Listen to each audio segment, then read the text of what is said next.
प्रभु मेरे जीवन को कुंदन बना दो, कोई खोट इसमें रहने न पाए। थोड़ा सा भी खोट इसमें कहीं पर भी न रह जाए।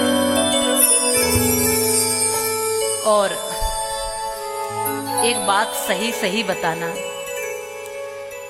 इस उम्र तक भी खोट नहीं निकलेंगे तो कब निकलेंगे भैया? यदि अब भी खोट न निकलेंगे,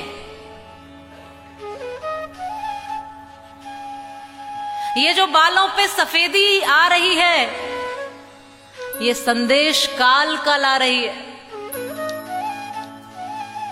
लोग बहुत होशियार हैं, वो कहते क्या हुआ फिर, बाजार में डाई भी तो आ रही है।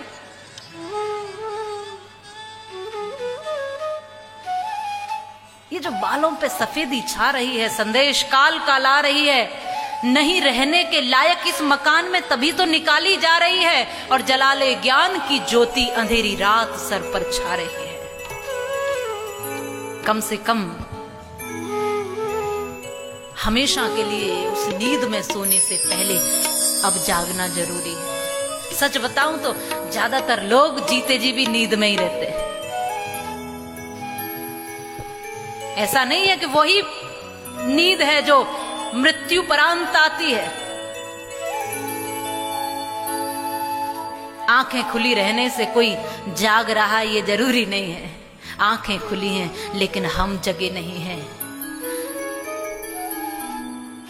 और जाग जाए तो अंगुलीमाल जैसा व्यक्ति बदल सकता है, बौद्ध भिक्षु बन सकता है, समर्पण कर सकता है, सारे पापों को समर्पित कर सकता है।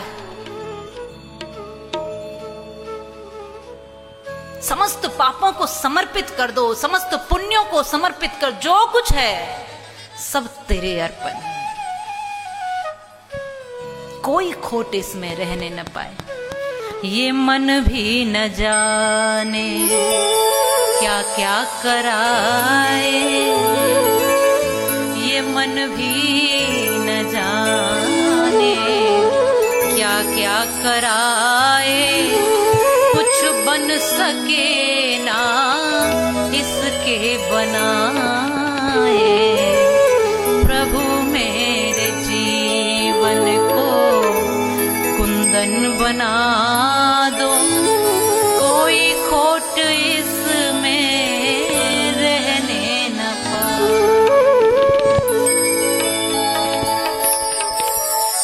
जगत को मैं अपना परिवार समझूं, जगत को मैं अपना परिवार समझूं, परिवार को मैं तेरा उपकार समझूं, परिवार को मैं तेरा उपकार समझूं।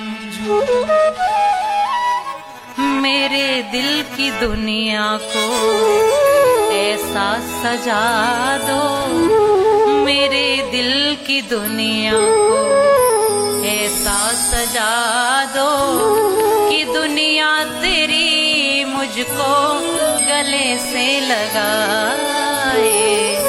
प्रभु मेरे जीवन को कुंदन बना दो, कोई खोट इसमें रहने न पाए। कुछ लोग होते हैं जिनके पास सब बैठना चाहते हैं, उनके पास बैठने से आनंद मिलता है। और कुछ लोग यदि पास बैठ भी जाएं तो वहां से खड़े होने का मन करता है। क्या है?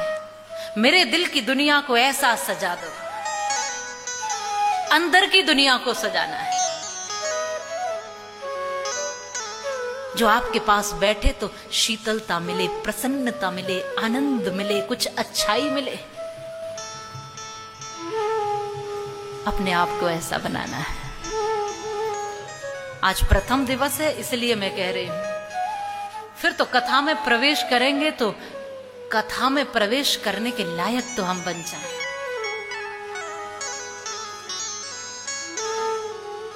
एक बार समर्पण भाव आ जाए, प्रभु मैं अच्छा नहीं हूं, मैं जानता हूं, मैं जैसा हूं, पर मैं तेरे समर्पित हूं, तेरी शरण में हूं, अब तुम जैसा चलाओगे मैं वैसा चलूंगा।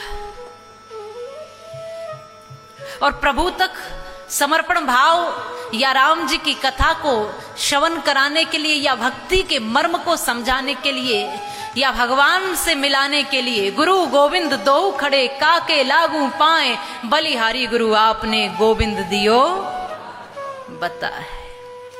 गोविंद को पाने के लिए गुरु के चरणार बिंद में झुकना पड़ता है।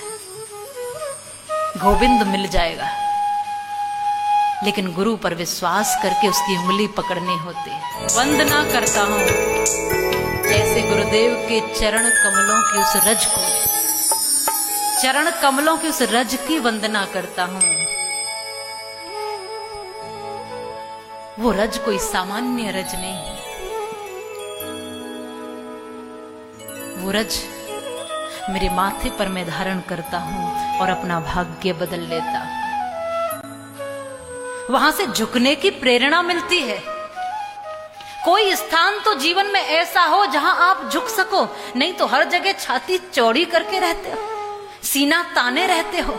कहीं तो एक जगह ऐसी हो जहां पर आप समर्पित करके झुक सको और अपने अहंकार को चरणों में रख सको। वो गुरुदेव के चरण कमल हो सकते हैं। वंदना करते हैं। तुलसीदास जी ने तो सबकी वंदना की है। तुलसीदास जी के जैसा स्वभाव, उन्होंने तो संतों की वंदना की तो असंतों की वंदना की, दुष्टों की भी वंदना कर दी। उन्होंने सबकी वंदना की, सबको प्रणाम किया, सबको वंदन किया।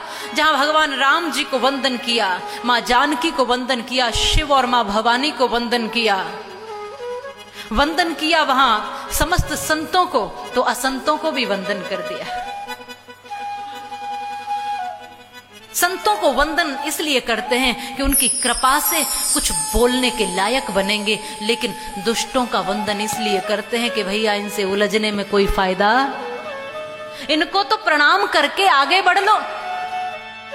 यदि आप कुछ कार्य करना चाहते हैं, यदि भक्ति की तरफ आगे बढ़ना चाहते हैं और कोई आपसे उलझता है, तो उससे कह दो आप बहुत बड़े हैं, ज्ञानी हैं, समझदार हैं, मैं बहुत छोटा हूं, मैं ना समझ हूं। बस उसको प्रणाम करके, उसकी वंदना करके तुलसीदास जी भी आगे बढ़ लिए हैं, क्योंकि उनसे उलझने में कोई लाभ नहीं है। यदि उनसे उलझते रह जाते तो रामचरितमानस कैसे हमें मिल पाता है। इसलिए सबकी वंदना की। आलोचक जो तुम्हारे हैं वो भी वंदना के पूजने के योग्य हैं, इसलिए सबकी वंदना की है। और वंदना से कहते हैं प्रणाम से बहुत कुछ मिलता है। आज की कथा से हम सब ये सीखें, वंदन करना, प्रणाम करना।